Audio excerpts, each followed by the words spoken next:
Hello students, in this video of ours, we are going to learn about the molecular diagnosis.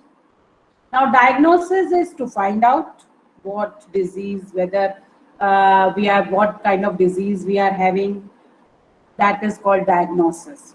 And molecular means we are diagnosing the molecules. So when we are diagnosing the molecules to find out the presence of the disease, that is called molecular diagnosis. And we have done PCR. PCR is one type of um, technique by which we are doing molecular diagnosis. Then there is ELISA, and then there is molecular diagnosis. Now, molecular diagnostics is a collection of techniques used to analyze biological markers in the genome and proteome. Proteome is what? Proteins. The individual's genetic code and how their cells express their genes as protein.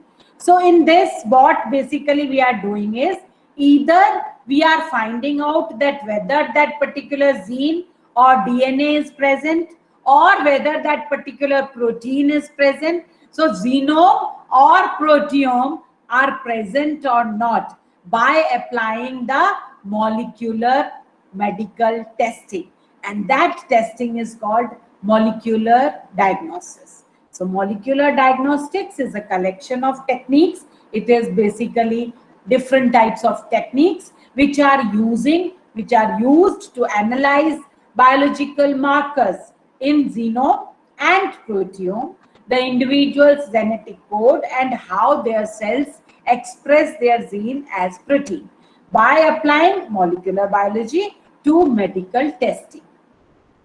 Now, recombinant DNA technology, PCR and ELISA. What is ELISA? ELISA is the enzyme-linked immunosorbent assay. This is a diagnostic technique to diagnose HIV/AIDS. Are some of the technologies of molecular diagnosis. So in molecular diagnosis, we are using these technologies, either the recombinant DNA technology or the polymerase chain reaction. Like you know that for corona, what test we are going? We are going RT-PCR, that is real time or reverse transcriptase polymerase chain reaction, or ELISA test. So these are all technologies for in the field of molecular diagnosis. Now, early diagnosis of bacteria and virus in body. Now, what is the importance of molecular diagnosis is that suppose you have been infected or anybody has been infected by a pathogen. Now, that pathogen will not be detected by other diagnostic tools such as urine test, stool test, blood test, which are the normal conventional diagnostic tests. So in those tests, they can detect the pathogen or they can detect the antigen or they can detect the foreign particle only when the numbers are many. Because if the numbers are few, then these pathogens will not be detected by these conventional diagnostic methods. For early diagnosis of bacteria and virus in our body, when the concentration is extremely low, when very few viruses are there, because the symptoms will come after certain time. Immediately, the person will not have the symptom. Take the example of corona. If anybody is infected by the coronavirus, the symptoms will not come on the very same day. It takes 4 to 7 days, even 10 days to be the symptoms to come, or the person will start sneezing, coughing or having fever not from the first day of infection, at least from the 4th day or 5th day. So those 4-5 days are enough for the virus to grow in body, and the viral load will be increased in the body, because for 4 or 5 days we cannot detect that virus. But with the help of molecular diagnosis, we can detect the pathogen whether it is bacteria or virus, when the concentration is extremely low, and it can be done by PCR. Because what PCR is doing, PCR is forming multiple copies. So even if there is one or two virus, if we are multiplying the DNA or RNA of that, the multiple copies will be formed, and we will come to know that yes, the virus is there in the body.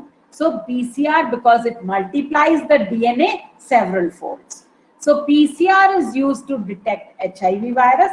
Now coronavirus in suspected AIDS patients. Suppose there is a suspected AIDS patient. Suppose there is a blood transfusion, and afterwards they will find that, oh, the blood was contaminated. So the person who has taken that blood is suspected. The child from the mother, the person who has indulged in the unsafe sex, the person who has indulged in the sharing of needles for drugs. So all these persons are suspected AIDS patients. They can have AIDS. So the PCR can be done with these patients to find out at an early stage that whether they are having HIV virus in their body or not. And mutations in genes. Because what is cancer? Cancer is because of the mutation in the genes. In the body, the genes are undergoing the mutation, and because of this mutation, the person is having cancer. So if we can detect that mutation at an early stage, so we can stop that cancer, the malignant growth of that tissue by treating that cancer. So these molecular diagnoses are basically, the advantage of these molecular diagnoses is to find out the pathogen when they are in extremely low concentration in the body. That means the very first day, the second day, immediately we can find out. That's why it is called that RT-PCR is the confirmatory test for the corona. Because if you are going for rapid test, that is not confirmatory. Confirmatory test is RT-PCR. So ELISA is the third technique, which is based on antigen antibody interaction. Now ELISA is actually what is happening in our body. Whenever there is a foreign particle, that is antigen, and the antibodies are formed in our body against that antigen to protect us from that antigen. So this antigen and antibodies are there in our body whenever we are suffering from any infection. So this ELISA test is based on the antigen antibody interaction. So in the presence of an antigen, the antibody is produced against it, and that can be detected by this ELISA. Now hybridization with a radioactive probe. Radioactive probe, if you remember that in DNA fingerprinting also what we did, we separated the DNA, the single stranded, and then hybridized them with the radioactive probes. So with the help of that autoradiograph, we can find out that which gene is having what, or whether, because the hybridization will take place as per the complementary base pairing. So we can find out the nature of that gene. In this approach, gene is hybridized with a radioactive probe, and autoradiography is used for detection.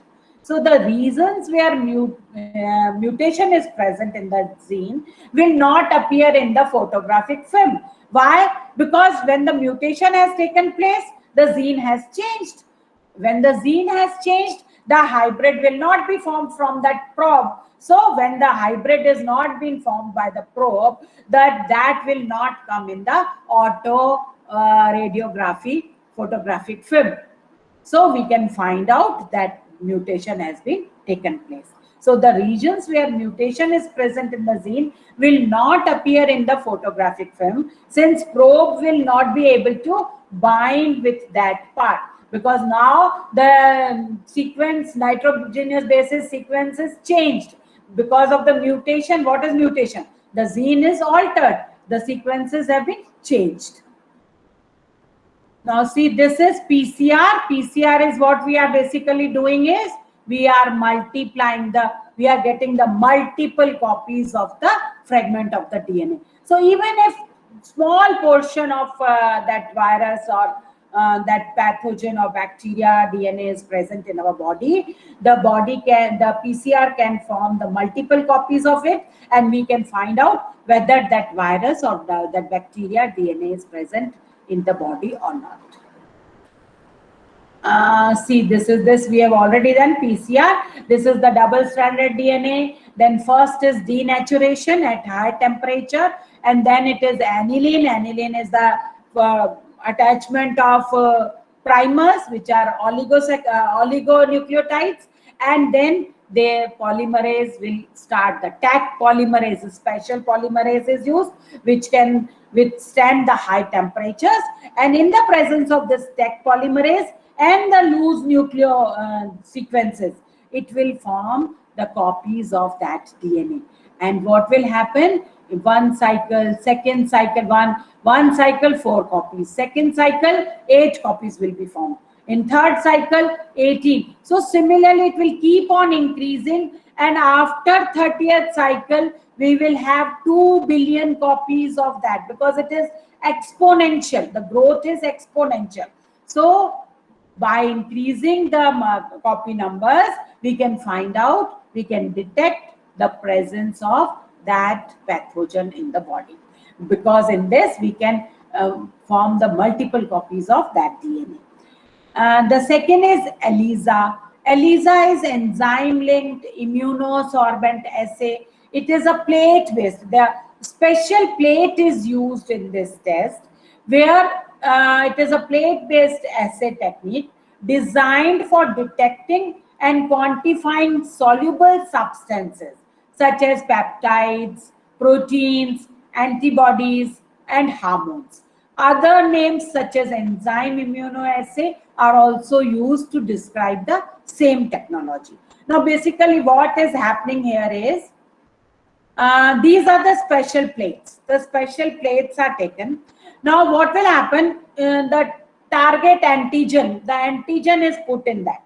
There are wells in that plate. Wells. Wells means the depth. The depth is there. V-shaped wells are there. And in that way, well, you will put the sample. So that sample of blood or whatever it is containing the antigen. Okay. Now you can put the antibody.